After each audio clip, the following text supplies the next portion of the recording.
city center, a million demonstrators. These video images have been shown all around the world. In order to get a complete picture, Radio Liberty's correspondent Andriy Dubchak climbed on the top of a metal structure, the famous revolutionary Christmas tree.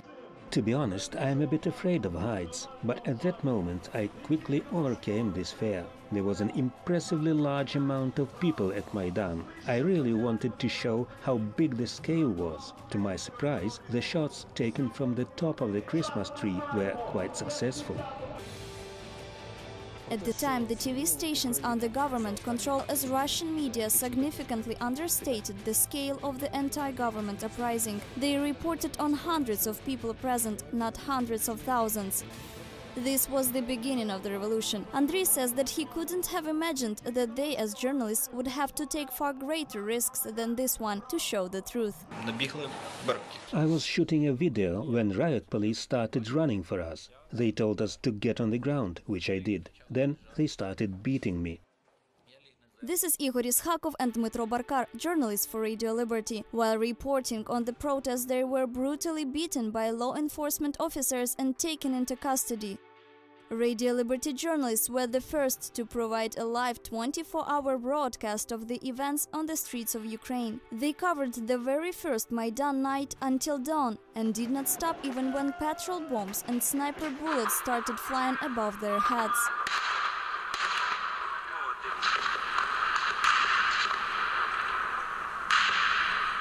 We are on the street where consequently 100 Ukrainians were murdered in a clash with the law enforcers. Now everything is covered with flowers in the memory of the fallen.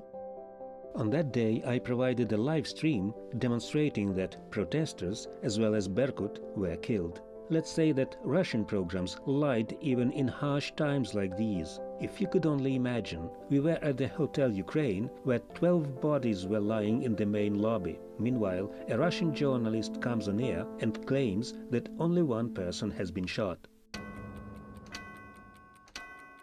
Russian TV networks have been systematically portraying distorted information on the events in the Ukraine for a long period of time. According to their reports, thousands of neo-Nazis have come out on the streets of Kiev, started attacking the police. Moreover, revolutionary fighters are undergoing training right on the territory of the United States Embassy in Kiev.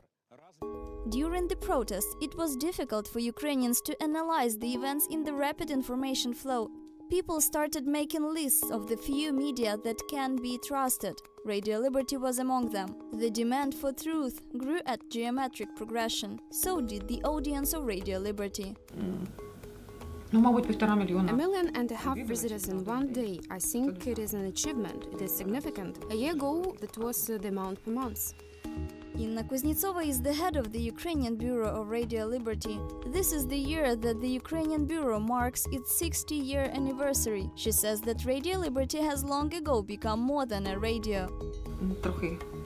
It sounds a bit odd, but on Radio Liberty you can watch reports that you won't be able to see on big TV networks.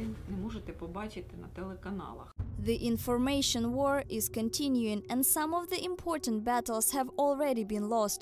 Andriy Dubchak has just returned from Crimea, where after the victorious revolution, Russian troops entered to allegedly protect the local Russian-speaking population from Ukrainian fascists. Let's be frank, Ukraine has lost the information war to Russia.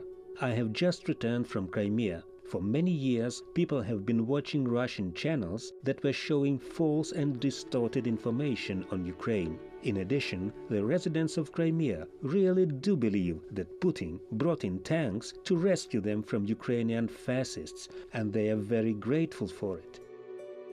During his stay in Crimea, Andriy asked around to see which media sources are trusted by the people.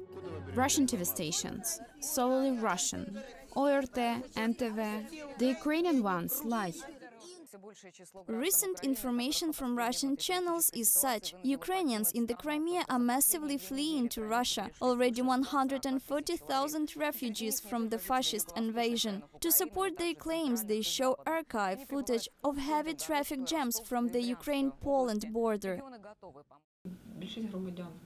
The majority of the Crimean citizens are Russian-speaking, hence they lean more towards Russian channels. Therefore, open propaganda of Russian values and counter-propaganda against Ukraine have caused enormous damage to the Ukrainian state.